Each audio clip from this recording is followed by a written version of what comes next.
While on Owen Jones, what was this? It wasn't a Zionist party, was it? It was a sort of a gay party. Is there a word for Jewish gay? Is J? I don't know if there is. We always put a J in front of stuff, don't we? Like J dates. There's always like a J, but there isn't a thing. J gay? J gay. Maybe. We went to a J gay party. A J gay party. That's going to be the new words.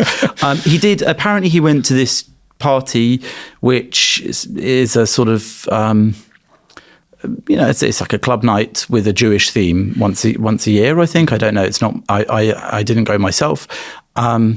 And he was there, and I understand there were quite a lot of people who were upset about it after his tweets and work on and videos on YouTube on the conflict. And again, I suppose he has every right to go to a party if he wants to, but the people there have every right to say if they don't feel very comfortable with him being there. Because he would say, I got no problem with, I like Jews as much as anybody else. Obviously, if he goes to the party, he doesn't like Zionism. Well, I've met plenty of Israelis who have said that, they know him and that he does mix with Israelis. And so I don't know what that says about him psychologically, but I mean, there's no reason why he shouldn't have Israeli friends or Jewish friends. Look, there are Jews and Israelis who might agree with Owen Jones.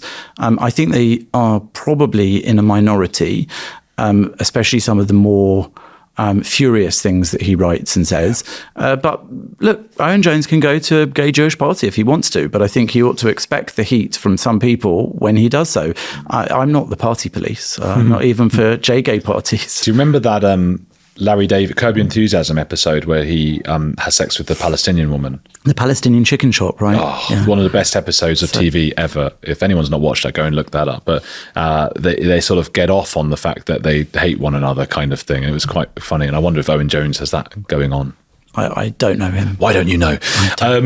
What about, on the other side of the spectrum, it's funny to see sort of Gary Lineker lauding this view he has, Owen Jones tweeting ferociously, and of the very few big celebrities who are not Jewish, so don't necessarily have whatever the thing is in this race, what is it, dog in this race, is Jimmy Carr, who I keep seeing sort of almost tail between his legs, sort of walking off while people follow him with cameras going like, Jimmy, are you a genocide supporter? It's so crazy to me that anyone on this side has to be so quiet about it. What is Jimmy Carr doing at the moment? So there was a bit of controversy because Jimmy Carr was apparently at the Israeli embassy's annual reception that they hold. This year they held it in the British Museum. So of course, once the Israeli embassy does something, there's a protest outside it. And I think they followed him around and filmed him when he came out. I didn't know Jimmy Carr was in any way involved with Israel or had any particular opinion one way or the other. He appears to be getting some level of grief from some people for it. But, I think he's an intelligent man, as far as one can tell. He seems unashamed to have opinions which might be unpopular. In fact, a lot of his comedy is deeply offensive. That's the point in him.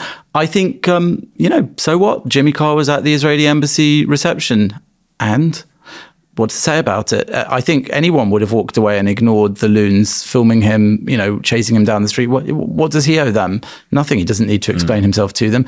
And actually, I'm pleased that Jimmy Carr, I won't say he's spoken out because he hasn't said anything as far as I know, but that he just went to something that he obviously felt supportive of and went home.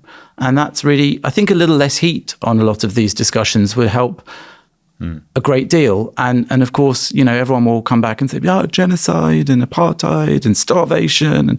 But I think the whole point is that the discussions, even on those difficult topics, are completely compromised by people's inability to actually intellectually look at what those words mean and whether that is what's happening, and to accept, that it's possible that there can be a level of shortage of food or hunger that isn't starvation or famine, and that it's possible that there can be a level of separation within Israeli-controlled areas that isn't motivated simply by racism, but could be motivated by security needs.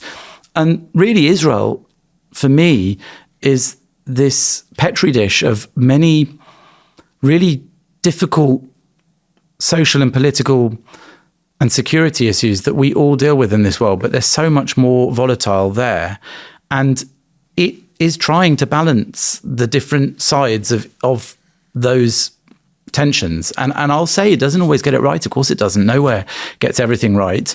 But to simply slap on a label, apartheid, genocide, when they're really not true, I think just tries to shut down the conversation. And the conversation could be really interesting and could involve some criticism and some praise and something in between. And that's what we're all missing because of the fury and anger of those people who'd rather chase Jimmy Carr down the street or shout me down in a debate or get 1 million likes on Twitter because they said something really fierce and outrageous that they can then write on the internet, destroyed someone else. It's so sad to see that the climax of human intelligence has got us to this point where it's about who can shout loudest, and people like Piers Morgan end up with a show where they'd rather get on 4 guests who scream at each other than 1 or 2 who could have a polite conversation. There's a quiet dignity, I think, about Jimmy Carr, for example, or those who are just sort of quietly going about what they think is right. And we don't know the full ins and outs of Jimmy, but I get the impression with him that he's, for lack of a better word, based. You know, he's been on a few of the podcasts and things like that.